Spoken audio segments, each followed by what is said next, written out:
শীতের দিনে খুব বেশি তামঝামের রান্না করতে ইচ্ছা না করলে এইভাবে কালো জিরে দিয়ে মাছের ঝোল রান্না করে দেখতে পারেন। ভীষণ ভালো হয় খেতে, আর খুব বেশি তেল মশলারও দরকার পড়ে না। আমি এখানে মাছের ঝোল রান্না করার জন্য পেটি নিয়ে নিয়েছি, কাতলা মাছের পেটি। এখানে আপনারা চাইলে পেটি বাদে গোটা মাছও নিয়ে নিতে পারেন বা মাছের দাগাও নিতে পারেন, যদি আপনারা পেটি পছন্দ না করেন। এখানে আমি সবগুলোই পেটি নিয়ে নিয়েছি। তবে পেটি এইভাবে রান্না করলে একবার খেয়ে দেখতে পারেন। পেটি এইভাবে রান্না করে ভীষণ ভালো হয় খেতে। তো এর জন্য আমি এখানে মাছগুলিকে হলুদ নুন মাখিয়ে নেব, মাখিয়ে কিছুক্ষণের জন্য ম্যারিনেট করে রেখে দেব। মাছটা ম্যারিনেট করার সময় আপনারা অল্প লেবু দিয়েও মাখিয়ে নিতে পারেন। অনেকেই আছেন মাছের আষ্টে গন্ধ পান, তো সেক্ষেত্রে এখানে যদি লেবু দিয়ে একটু লেবু, হলুদ আর নুন দিয়ে মাখিয়ে রাখেন, তাহলে মাছটার স্বাদটাও যেমন ভালো হয় আর আষ্টে গন্ধটাও থাকে না। এবার কিছুক্ষণের জন্য মাছটাকে ম্যারিনেট করে রেখে দিচ্ছি। এদিকে কড়াইতে তেল গরম হতে দিয়ে দিয়েছিলাম। খেয়াল রাখবেন কড়াইয়ের তেলটা যেন একদম আগুন আগুন গরম থাকে, না হলে কড়ার গায়ে মাছ লেগে যেতে পারে। সবসময়ই মাছের ঝোল করার সময় মাছটা যখন ভাজবেন তখন কড়ার যে তেলটা একদম আগুন আগুন গরম করে নেবেন। এক পিঠ ভাজা হয়ে গেলে পট করে সঙ্গে সঙ্গে উল্টাবেন না। এখানে আমি যে মাছটা নিয়েছি এটা অনেকটাই সতেজ মাছ ছিল, এই জন্য আমি কিন্তু খুব তাড়াতাড়ি উল্টে পাল্টে নিচ্ছি, এবং আমি পেটিগুলিকে খুব বেশি কড়া করে ভাজতে চাইছি না। এই জন্য আপনারা যদি কড়া কড়া ভাজা ভালো খান তাহলে একদম কড়া কড়া করে ভেজে নেবেন। মাছের পেটি খুব বেশি ভাজলে একদম শক্ত শক্ত সিটকে সিটকে মতন হয়ে যায়, নরম যে স্বাদটা সেটা থাকে না। অনেকেই আছেন নরম নরম মাছ খেতে পছন্দ করেন না, তারা একটু লাল লাল কড়া করে ভেজে নেবেন। তো এখানে পেটিগুলো এরকম সুন্দর মতন লাল কালারের করে একটু ভেজে নিলাম, এবং ওই একই তেলে কিছু আলু আমি লম্বা লম্বা করে কেটে নিয়েছি। এখানে আমি দুটো মিডিয়াম সাইজের আলু লম্বা লম্বা করে কেটে নিয়েছি। নতুন আলু, শীতের নতুন আলু দিয়ে মাছের ঝোল ভীষণ ভালো হয় খেতে। এটাকে একটু হলুদ নুন দিয়ে ভেজে নেব। আলুটা অপশনাল, আপনারা চাইলে কালো জিরে দিয়ে সাধারণত অনেকেই শুধু মাছের ঝোল করে থাকেন। এটা সাধারণত শুধু মাছের ঝোল করলেও ভালো লাগে, আমি যে মশলা ইউজ করব।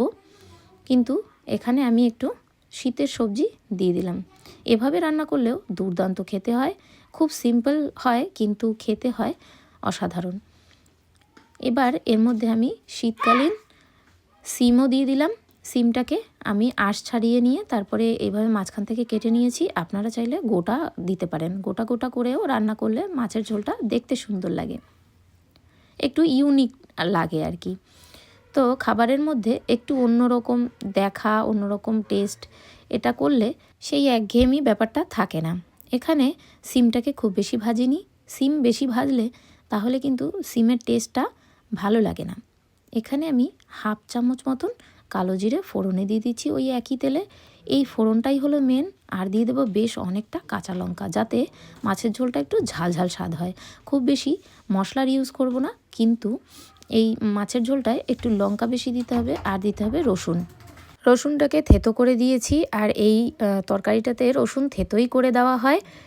রসুন থেতো, কালো জিরে আর লঙ্কা, কাঁচা লঙ্কার ফোড়নে এই ঝোলটা আপনারা বাড়িতে বানিয়ে ট্রাই করে দেখতে পারেন, ভীষণ ভালো হয় খেতে। মেনলি এই রান্নাটা রসুন থেতো কালো জিরে ফোড়নেই রান্না, কিন্তু আমি এর মধ্যে সামান্য খুব অল্প করে পেঁয়াজ অ্যাড করলাম। এটা চাইলে আপনারা স্কিপ করতে পারেন। এখানে সামান্য পেঁয়াজ দেওয়াতে তেলের পরিমাণটা একটু কম লাগছে, এই জন্য আমি আরও একটু তেল অ্যাড করে নিচ্ছি।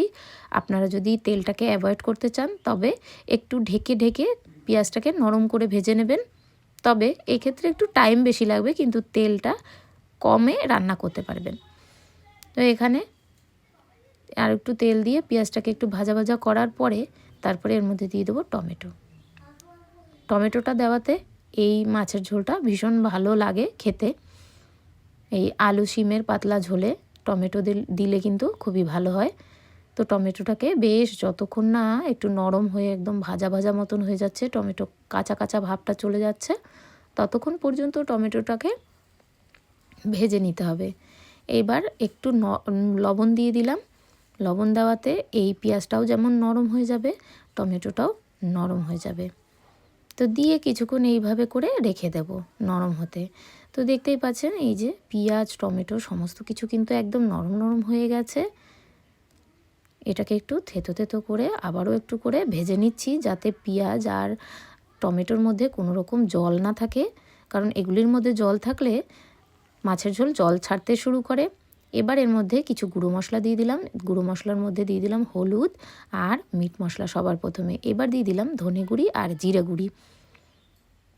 এই বেসিক মশলাগুলি এর মধ্যে ইউজ করব, তেমন কিছু অন্য রকম কোনো ধরনের মশলা এখানে দেওয়া হচ্ছে না।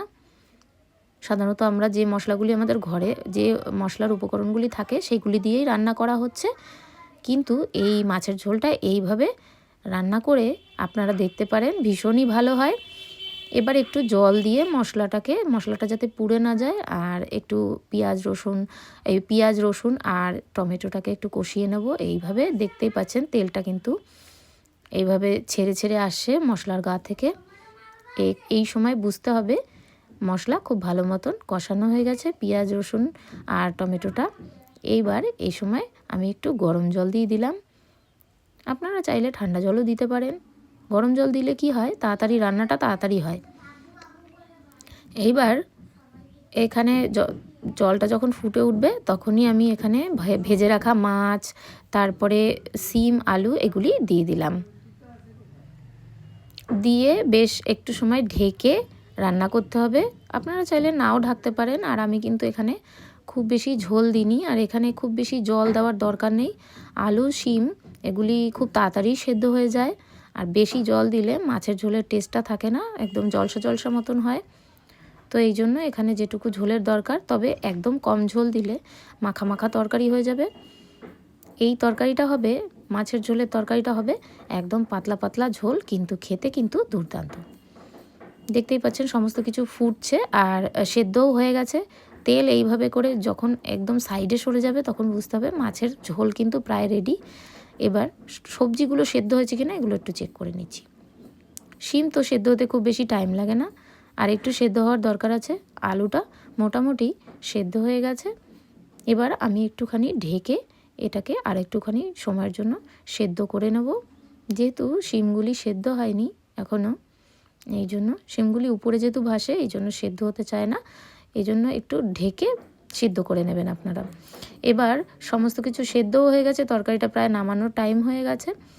এই সময় বেশ অনেকটা ধনেপাতা দিয়ে দিলাম, তাজা ধনেপাতা। শিম আলুর সাথে ধনেপাতাটা খুব ভালো যায়, তো এই ধনেপাতার টেস্টের জন্যও কিন্তু তরকারিটা লাস্টে ভীষণ ভালো হয়। ধনেপাতাটা চেষ্টা করবেন দেওয়ার জন্য, এটা স্কিপ না হয়, তাহলেই এই মাছের ঝোলটা খুবই ভালো লাগবে। এবার ধনেপাতা দিয়ে একটু সময়ের জন্য ফুটিয়ে নেব। আপনারা চাইলে এইভাবে কাঁচা কাঁচাভাবেও নামিয়ে নিতে পারেন, কারণ ধনেপাতা তো অনেকেও কাঁচাও খান। এই জন্য আমি একটু নাড়িয়ে চাড়িয়ে একটু সময়ের জন্য ফুটিয়ে নিচ্ছি। মাছের ঝোল কিন্তু একদমই রেডি নামানোর জন্য, এর মধ্যে আর কিছুরই করার দরকার নেই। এবার সবার লাস্টে একটু বাড়িতে তৈরি করা মশলা দিয়ে দিলাম। এর মধ্যে আছে এলাচ আর দারচিনির গুঁড়ি। এলাচ আর দারচিনির গুঁড়ি দিয়ে লাস্টে নামিয়ে তারপরে এই মাছের ঝোলটা পরিবেশন করুন। সবাই খেয়ে আপনার খুবই প্রশংসা করবে এবং অন্যরকম মাছের ঝোল রান্না করতে পারবেন এই মশলা দিয়ে।